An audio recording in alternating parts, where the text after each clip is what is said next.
তাহলে দেবজিৎকে নিয়ে একটি গল্প লিখেছেন এবং দেবজিৎ খুব শীঘ্রই আসতে চলেছেন, ঠিক তেমন জানানো গিয়েছে এবং খুব তাড়াতাড়ি দেবজিৎ আবার একসাথে আসতে চলে। তো হ্যালো বন্ধুরা, আশা করি সবাই ভালো আছো। তো আবারও নিয়ে আসলাম নতুন ভিডিও। তো এই ভিডিওটি হচ্ছে দেবজিতের পরবর্তী সিনেমাতে কিন্তু আমরা একসাথে দেখতে পাবো।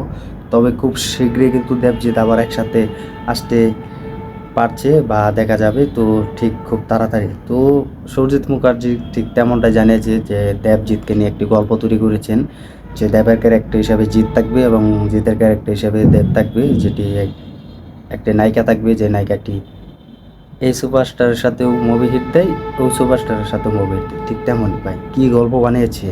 তো ভুলবশত কিন্তু সেই গল্পটি কিন্তু আসেনি। তো তোমরা দেখবে যে একটি আর্টিয়া গায়ন একটি ইউটিউব চ্যানেলে কিন্তু সেই একটি ইন্টারভিউ নেয় তিনি কিন্তু বলে যে দেবজিৎকে আমরা কবে আবার একসাথে দেখতে পাবো। তো অবশেষে কিন্তু সুরজিৎ মুখার্জি বলে যে আমি তো গল্প নিয়ে আসলাম অলরেডি, কিন্তু গল্পটি জিৎ এবং দেবের সাথে।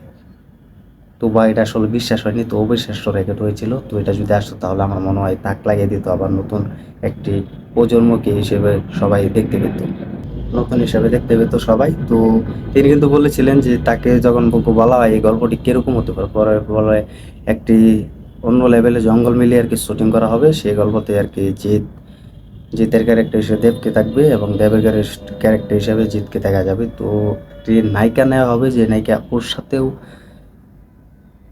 ব্লকবাস্টার দেয় মুভি, আবার ওর সাথে করলেও ব্লকবাস্টার দেয়। তো তুমি তো বুঝতে পারছো সেটি কোন নায়িকার কথা বলা হচ্ছে। সেই নায়িকা হচ্ছে কোয়েল মুভি। তো অবিশ্বাস্য রেকর্ড হয়ে গিয়েছিল। তো ভুলবশত কিন্তু দেবের সেই গল্পটি আর কি ভালো লাগেনি, তো তোমরা বুঝতে পেরেছো। তার জন্য কিন্তু দেব কিন্তু সেই গল্পটি কিন্তু ক্যান্সেল করে দেয়, রিজেক্ট করে দেয়।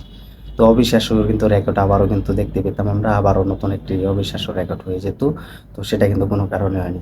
তো খুব শীঘ্রই কিন্তু দেবকে কিন্তু জানানো হয় যে তাহলে কি আর দেখা যাবে না, বলে খুব শীঘ্রই দেখা যাবে। তো তার মানে সুরজিৎই সেই ডিরেক্টর হিসাবে থাকতে চলেছে, অর্থাৎ তিনি কিন্তু সেই গল্প লিখতে সক্ষম হচ্ছে, তিনি কিন্তু সেই গল্পগুলো লিখছে। তো এটা ফাটিয়ে দিবে যদি এমনটা হয় যে জিৎ দেবকে আবার একসাথে দেখা যাবে, এটা পারবে সুরজিৎ মুখার্জি। তো খুব তাড়াতাড়ি কিন্তু তাদেরকে দেখতে পাবো। তো অবিশ্বাস্য রেকর্ড বা কী গল্প লিখেছিল। জাস্ট দেবের গল্পটি আর কি ভালো হয়নি। তো আমরা সকলে জানি যে সুপারস্টার যদি এই গল্প ভালো না হয় তাহলে তারা করবে না। তো এর থেকে কিন্তু বেটার কমার্শিয়াল মুভি ছাড়াতে কিন্তু তারা এখনও বোঝে না।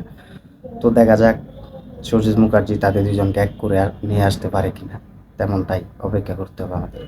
তো তোমরা কমেন্টে জানিয়ে দাও দেবজিৎকে আবারও একসাথে দেখার জন্য কতটা এক্সাইটেড হয়ে আছো, কমেন্টে জানিয়ে দাও। তো ভিডিওটি ভালো লাগলে শেয়ার করে দিও, আর আমাদের ইউটিউব চ্যানেল নতুন হয়ে থাকলে আমাদের ইউটিউব চ্যানেলটি সাবস্ক্রাইব করে সাথে থাকবি, আর দেখতে থাকবে আমাদের নতুন ভিডিও। তো দেখা হবে আবার নতুন ব্রেক আপডেট নিয়ে। ধন্যবাদ সবাইকে।